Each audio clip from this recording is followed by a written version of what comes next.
Olá meninas, boa noite, tudo bem com vocês? Vamos dar seguimento à nossa segunda aula a respeito de educação e infância, né? Só fazer uma pequena retrospectiva a respeito da aula passada para a gente dar continuidade na nossa aula de hoje, né? Então, na aula passada a gente viu que vem a ser educar, né? Educar é preparar para a vida, orientar. A gente viu a respeito de infância e criança, e quando se fala em educação na infância, o que significa?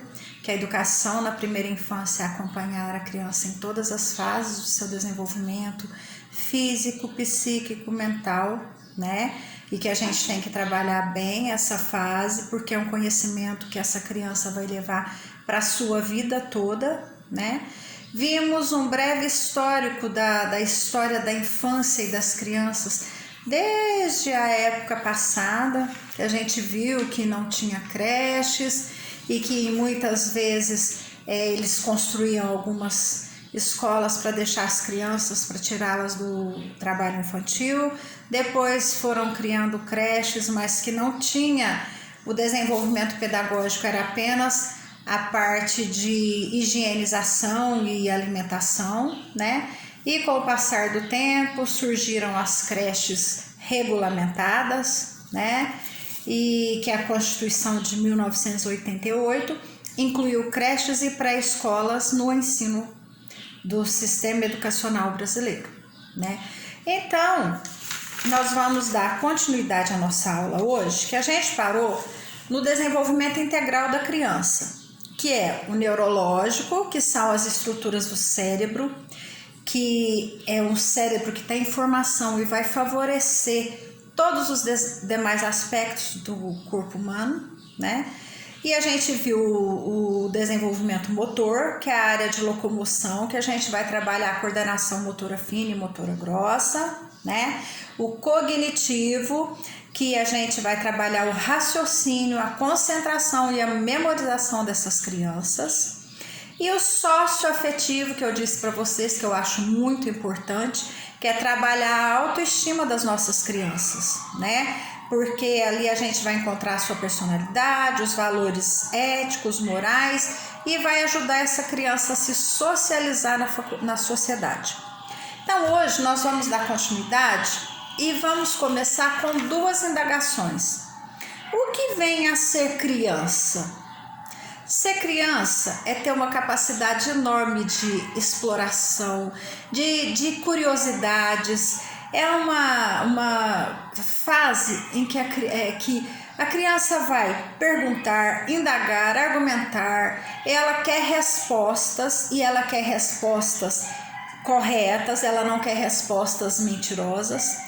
É uma fase de transformação, é uma fase transformadora e é uma fase que a gente consegue transformar essa criança num contexto geral. Porque como ela está em fases de desenvolvimento, a gente vai ter infinitas possibilidades para trabalhar todos esses desenvolvimentos que a gente falou: neurológico, motor, psicológico, cognitivo, socioafetivo. E assim, é uma fase de transformação e é uma fase que as nossas crianças devem ser transformadas. Aí vem a segunda indagação: o que vem a ser infância? A infância não está separada da criança, porque a infância é a fase, é o período da criança que vai desde o seu nascimento até a puberdade, que é mais ou menos aos 12 anos de idade. Segundo o Estatuto da Criança e do Adolescente, o ECA, a criança, considera-se criança a pessoa até com 12 anos incompletos. Então, assim, muita gente acha que 11, 12 anos já é um adolescente, um pré-adolescente. Não, ainda é considerada infância, porque a infância vai do 0 aos 12 anos incompletos. E aí, o que a gente vai fazer uma relação entre a infância e a criança? elas não são sinônimos. Infância e criança não são a mesma coisa. Por quê? Porque nós não podemos idealizar uma única infância para todas as crianças. Porque aqui a gente vai ver que vai lembrar da individualidade da criança, da capacidade que cada uma tem devido ao ambiente familiar, devido à estrutura que ela tem em casa. Então, assim, cada criança vai ter uma infância diferente da outra. Muitas vezes a gente vai se deparar com crianças que têm uma infância difícil, uma infância com muitos traumas, uma infância com dificuldades financeiras, porque os pais muitas vezes têm uma dificuldade de encontrar emprego.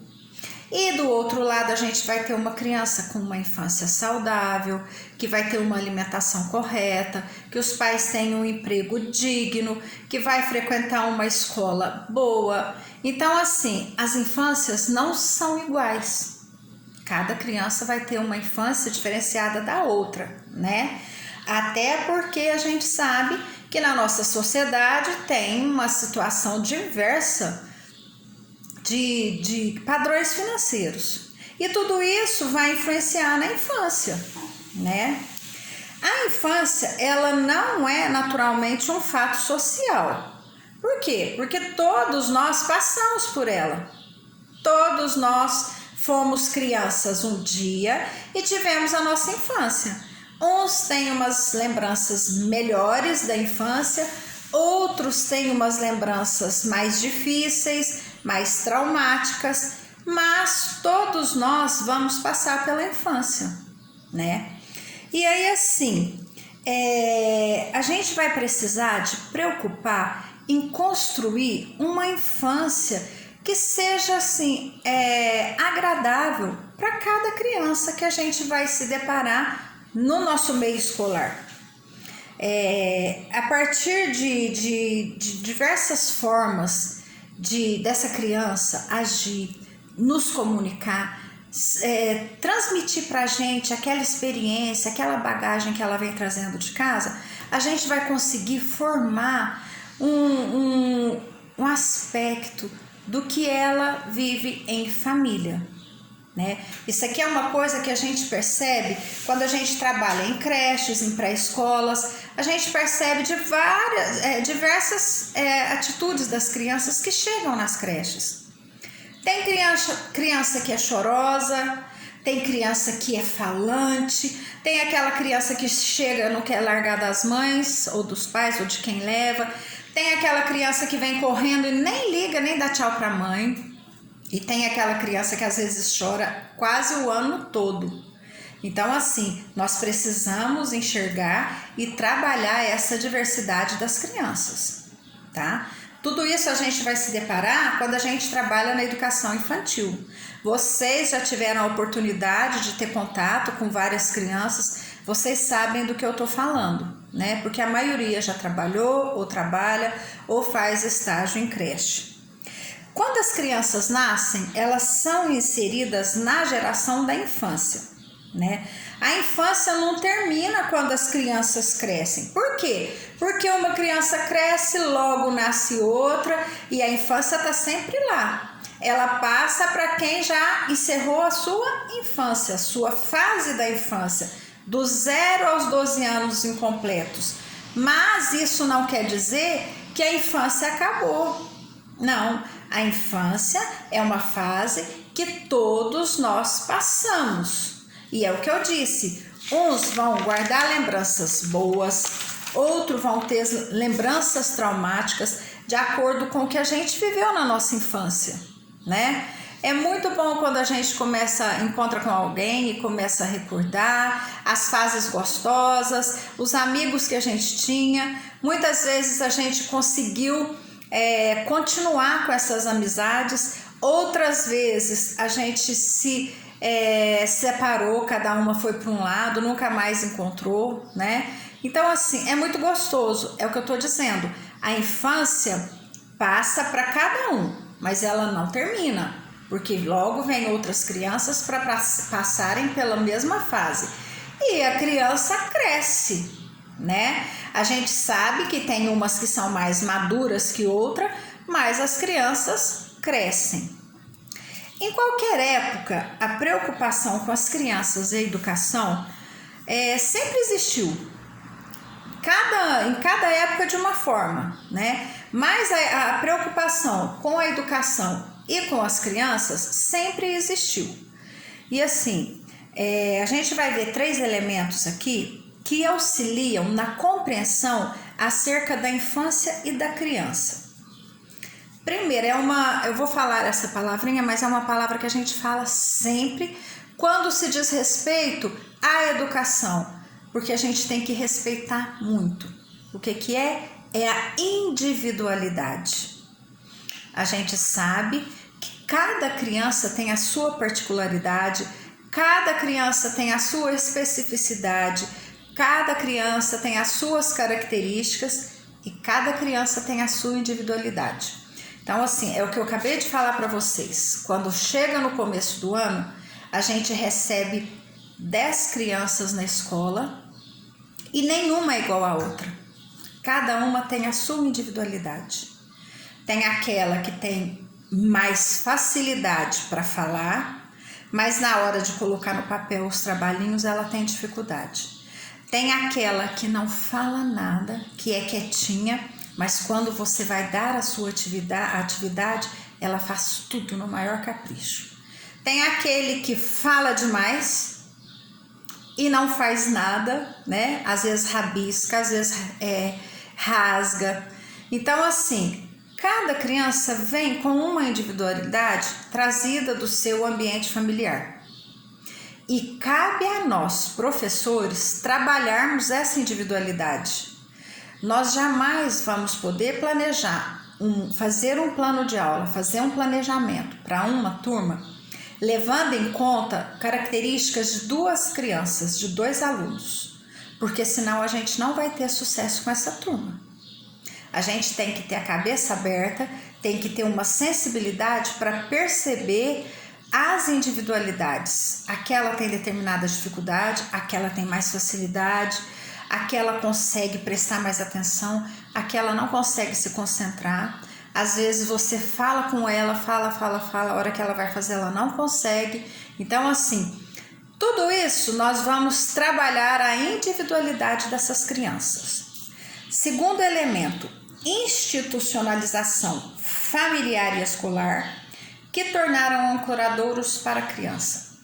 Isso aqui é o seguinte: quando vieram as instituições, quando foram regulamentadas as creches e as escolas de educação infantil, as famílias encontraram na instituição escolar um porto seguro para que pudessem trabalhar com seus filhos. Por quê? Porque a maioria dos pais deixavam seus filhos na creche, ou deixam até hoje, porque precisam trabalhar, né? Então, assim, foi passando o tempo, essas creches foram regulamentando e os pais se sentiram mais seguros em deixar seus filhos na creche para poderem trabalhar.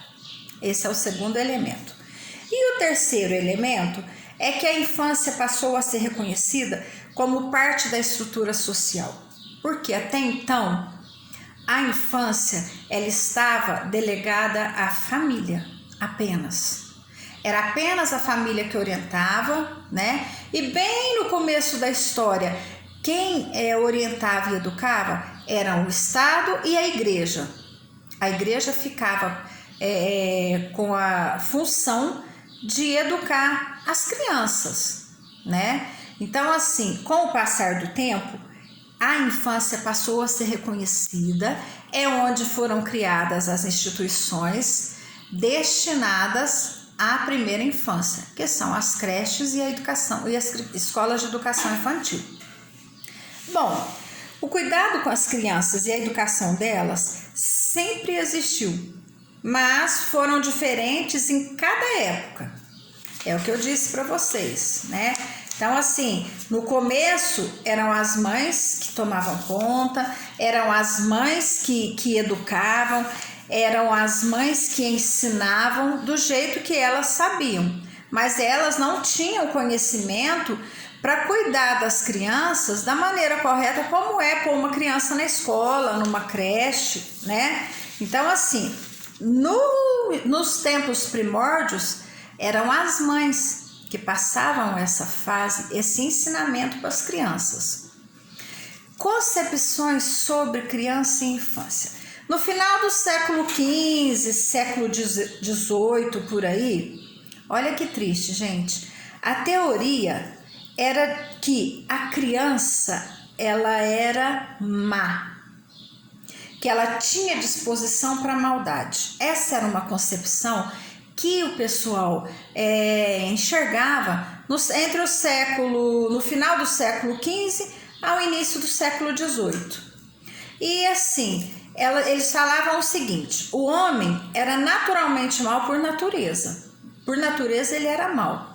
E a criança, por sua natureza frágil e assim, muito pequenina, ela estava vulnerável para ser corrompida pela sociedade. Então, assim, eles falavam que os humanos que eram os homens, os adultos que eram maus, eles corrompiam e tornavam as crianças más. Então, assim, é muito triste a gente pensar que tenha uma teoria dessa, né? Mas aí foi passando o tempo e apareceu um filósofo, John Locke, que diz o seguinte: criança é diferente de adulto. A sua mente é como se fosse uma folha em branco, onde a gente vai preencher com experiências boas para que elas se tornem seres humanos em potencial. Beleza, cheguei onde eu queria. Quando a gente se diz que é super importante trabalhar a primeira infância, que é a educação infantil, a creche, berçário, por quê? Porque essas crianças é como se elas tivessem a cabecinha em branco, como se fosse uma carta em branco, estivesse vazio. E o que nós, professores e educadores, temos que fazer? Nós temos que inserir ali todos os conhecimentos, todos os sentimentos de afeto, de carinho, de amor, porque é a fase que a criança tem maior capacidade de absorver todos os ensinamentos que a gente vai passar para ela. E não é só em questão de conhecimentos pedagógicos, não. É em questão de sentimento. Uma criança que convive com pessoas que são carinhosas, que são afetuosas, ela vai pegando esses sentimentos e vai incutindo na sua personalidade e vai crescer um adulto carinhoso, um adulto afetuoso, um adulto educado, um adulto delicado, que sabe falar com as pessoas. Então, assim, uma criança que desde pequena convive num ambiente familiar de brigas, de gritos, de palavrões, essa criança vai carregar isso com ela até a vida adulta. A não ser que no meio do caminho ela encontre uma pessoa que consiga trabalhar isso nela e vai mudando e vai tentando mudar em algum aspecto para que ela chegue em uma situação melhor na vida adulta. Então, assim, desculpa, o que Locke diz é muito interessante. Daí a nossa responsabilidade em trabalhar com crianças. Gente, nós não temos noção, muitas vezes tem professor que não tem noção da responsabilidade e do perigo em ter determinadas atitudes que vão prejudicar essa criança para o resto da vida dela. Então, assim, a criança é muito gostoso de trabalhar, mas se a gente trabalhar de forma errada, a gente causa um trauma nessa criança que ela vai carregar para a sua vida toda. Beleza. Aí vem Jean-Jacques Rousseau, outro filósofo, e diz o seguinte: a criança, ela nasce boa, ela é naturalmente boa, ela tem o coração puro, ela tem a mente limpa, mas com o passar do tempo, a sociedade consegue corrompê-la. Ele diz ainda que a criança é um ser que é passivo e que a aprendizagem ocorre pelas vivências que ela vai adquirir no dia a dia. Então, olha para vocês verem como que é a nossa responsabilidade. A criança, ela nasce boa. E aí, qual é o nosso papel? Fazer de tudo para que não deixe a sociedade corromper e levar essa criança para um mau caminho. Então, a gente tem que trabalhar a cabecinha da criança, porque ela tem facilidade de absorver os conhecimentos que a gente vai passar, né? As orientações que a gente vai dar, a parte pedagógica que a gente vai trabalhar com elas, mas também vamos trabalhar os sentimentos. Crianças agressivas, elas vêm de um ambiente agressivo. E quanto mais a gente incentivar essa agressão, mais agressiva essa criança vai ser. E vai crescer um adulto agressivo. Então, assim, nós temos uma função muito importante nessa fase da vida da criança. Eu acho assim, um educador de educação infantil, ele teria que passar por um treinamento enorme. Haja visto que para ser um professor de educação infantil hoje, tem que ser um pedagogo, né? Antes o magistério dava direito a isso. Por quê? Porque a gente teve 4 anos de estudo e o 4º ano a gente especializava em educação infantil, né? Então, assim, a gente teve um preparo, mas os conhecimentos de autores e tudo isso que a gente vê no curso de vocês, a gente teve com pedagogia. E é através da pedagogia que a gente vai conseguir trabalhar e levar essas crianças para um caminho correto, tá? Então, assim, durante o percurso que foram vindo, várias leis foram surgindo, e aí o que aconteceu? Chegou um tempo que disseram assim, crianças não são adultos em miniaturas, mas devem ser educadas com liberdade e serem respeitadas. Por que isso? Porque bem no começo da história, as crianças elas eram consideradas mini adultos. Eu não sei se a gente falou na aula passada. Por quê? Eles faziam com que elas se vestissem como adultos, os meninos vestiam terninhos, gravatas, as meninas vestiam uma roupa mais comprida, para se sentirem como se fossem adultos. E eram cobrados como adultos. Tanto que nesse primeira etapa da história, não tinha essa história de trabalho escravo, trabalho infantil. As crianças começavam a trabalhar bem cedo, né? Muitas não tinham como estudar, iam para a lida com os pais, iam trabalhar com os pais. E aí o que acontece?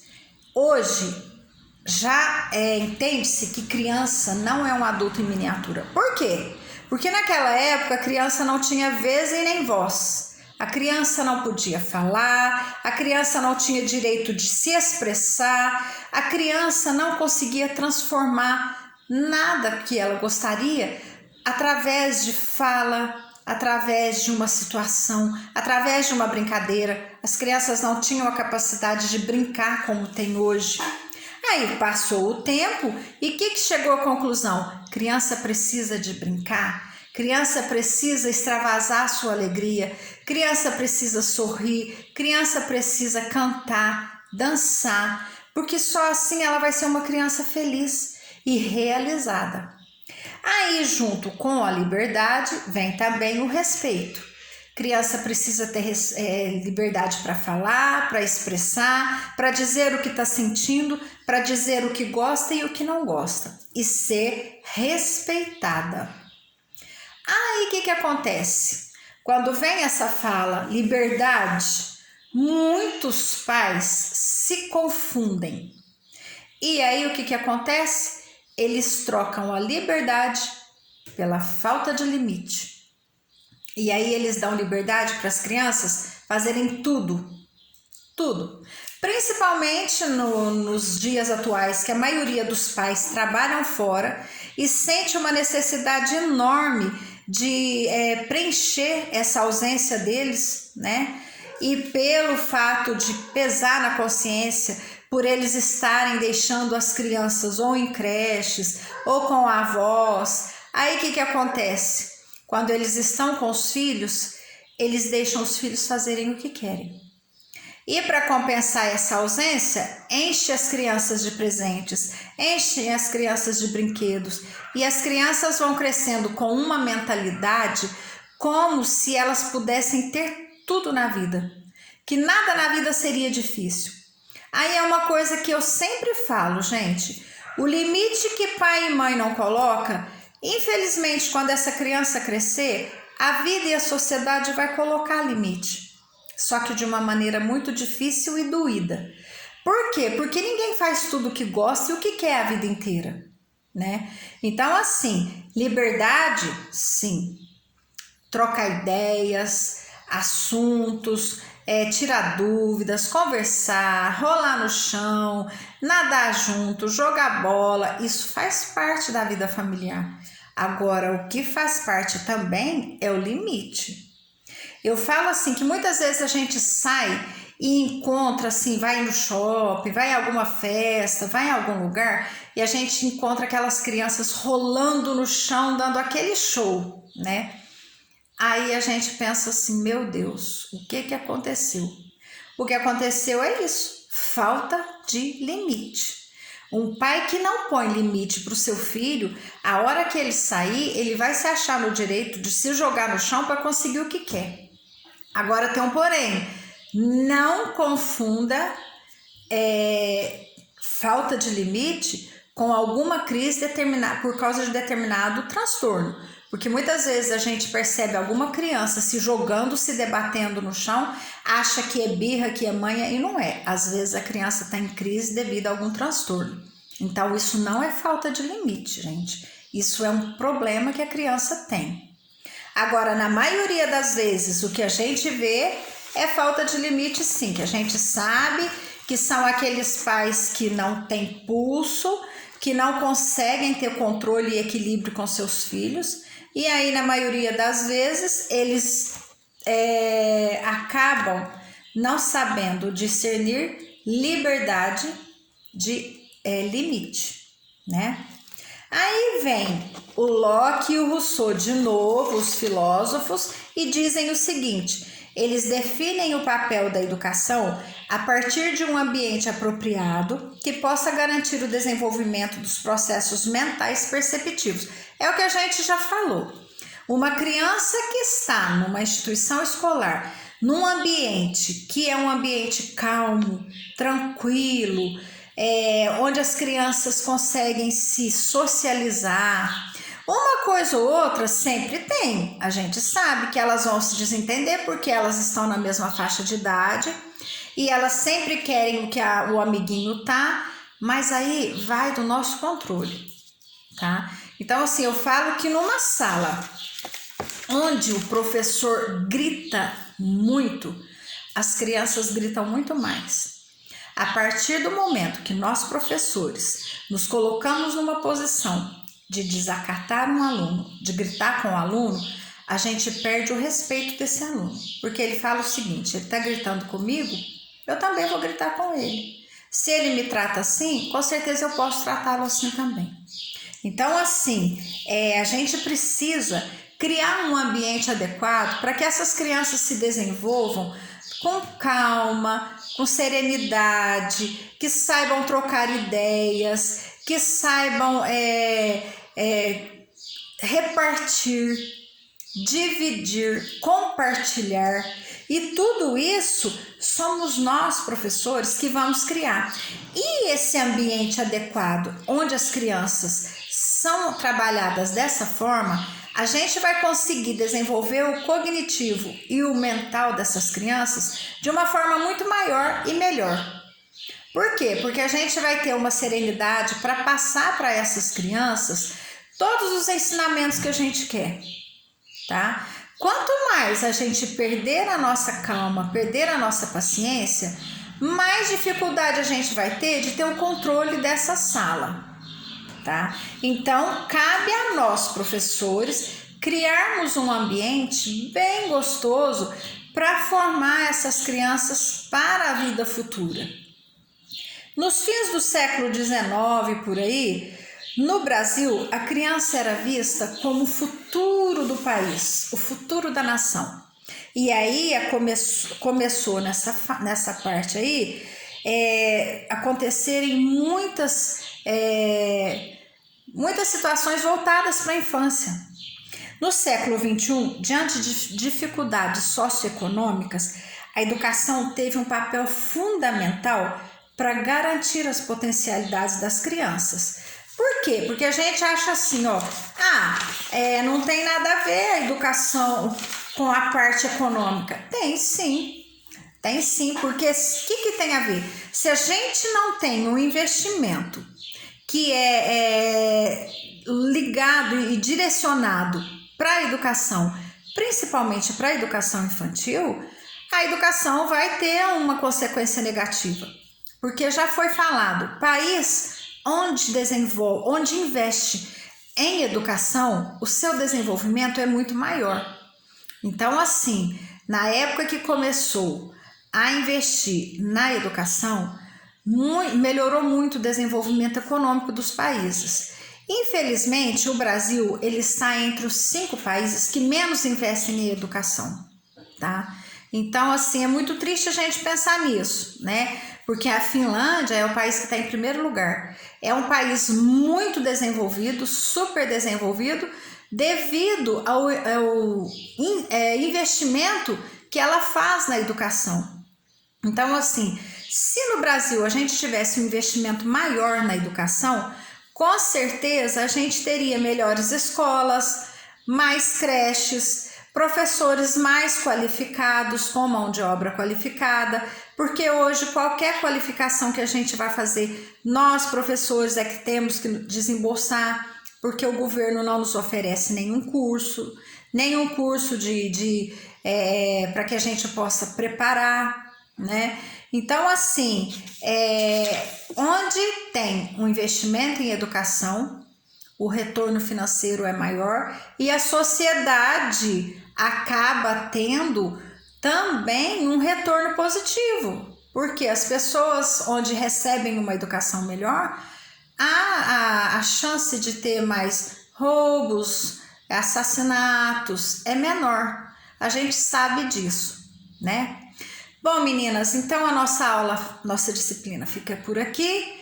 A semana que vem a gente vai para a terceira aula. Espero que vocês tenham gostado, tá? Logo após a aula, estou mandando um vídeo para complementar a nossa aula, tá bom? E só peço que assim que assistir o vídeo da aula, vocês deem um ok para confirmar a presença. Combinado? Uma boa noite, uma boa semana. Fiquem com Deus.